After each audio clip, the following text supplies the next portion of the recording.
Hello friends, in this video we will talk about Ben Jonson mask love restore.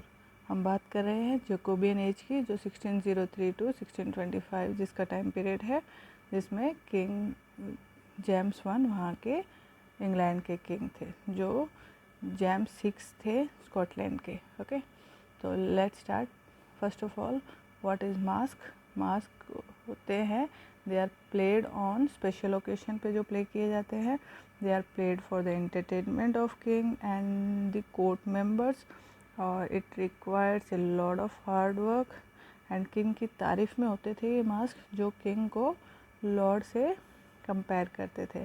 ठीक है, तो mask जो king के लिए ही बनाए जाते थे। ओके, तो you have to remember this. तो हमारा फर्स्ट मास्क जो बेन जॉनसन का है वो है लव रिस्टोर, और it was performed on 12th night. 12th night क्या होती है? जो क्रिसमस के बाद में 12th नाइट आती है उसे 12th नाइट कहते हैं।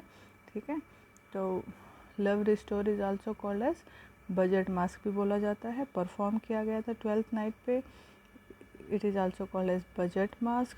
एंड लव रिस्टोर का total expenditure was only 100 pounds and thus it is called budget masque. Budget masque इसे इसीलिए कहा जाता है कि इसका एक्सपेंडिचर बहुत कम इस पे खर्चा आया था, इसीलिए इसे बजट मास्क भी कहा जाता है। ओके, तो this masque is performed without the participation of Inigo Jones. Inigo Jones कौन थे? फेमस जैकोबियन सेट डिज़ाइनर थे। उनके बिना हेल्प के बेन जॉनसन ने ये मास्क परफॉर्म किया था, क्योंकि वो सेट डिज़ाइन वो ही करते थे। उससे पहले इनेगो जोन्स ने उनकी हेल्प नहीं ली, क्योंकि वो दोनों एनिमीज बन चुके थे। ठीक है, तो बेन जॉनसन उनको क्रेडिट नहीं देना चाहते थे, इसीलिए without the help of Inigo Jones Ben Jonson performed this masque. Okay, so you have to remember this 4 points. So this is love restore by Ben Jonson. The next is pleasure reconcile to virtue. Pleasure reconcile to virtue. It is also performed on 12th night. ये भी 12th night को perform किया गया था। In this masque Prince Charles one play role. इसमें Prince Charles one ने role play किया था। You have to remember this. The masque of blackness में एन ऑफ डेनमार्क, जो जेम्स वन की वाइफ है, क्वीन थी, उन्होंने परफॉर्म किया था कौन सा play? Mask of blackness.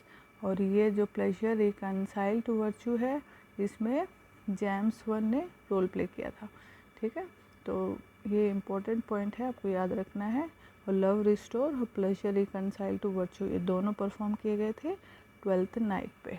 And the reason behind this is Charles one older brother prince Harry died and it depress Charles one. Okay, तो the reason behind this is Charles one older brother जो थे उनके, वो Prince Harry की death हो गई थी, उसी के डिप्रेशन में चार्ल्स वन थे। In this we find classical mythological figure थे इसमें बहुत सारे, जो जैसे कि डिडेलस।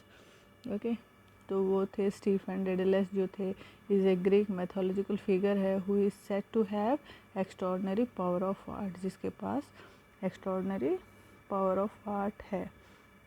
ओके, इसमें हरकुलस भी दिखाए गए हैं, जो ग्रीक मैथोलॉजिकल फिगर है। हरकुलस भी हम आगे पढ़ेंगे इनको तो डिटेल में। हम अपने ग्रीक के मैथोलॉजिकल फिगर्स सारे राइटर्स, ग्रीक के, लैटिन के, फ्रेंच के सारे करेंगे।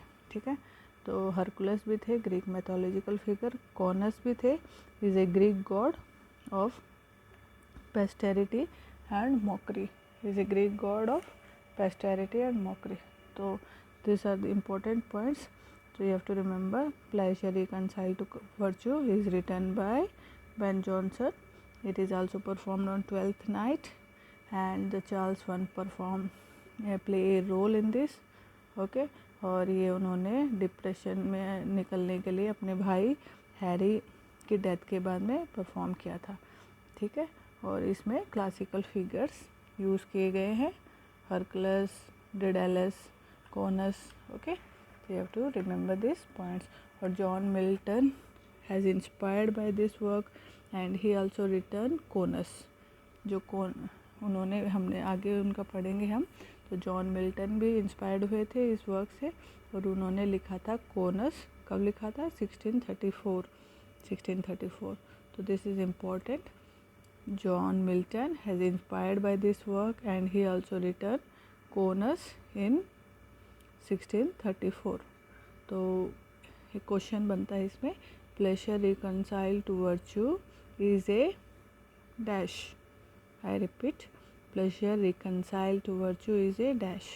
So it is a mask. You have to remember this. It is a mask. Love restore भी एक mask है, ये भी एक mask है. Okay, तो you have to remember this. The next is song to Celia. Song to Celia. First line है इसकी, music song है ये. Drink to me only with thine eyes. Drink to me only with thine eyes. You have to remember this. बहुत बार ये first line दी गई है और पूछा गया है कि ये पोएम किसने लिखा है, तो you have to remember this.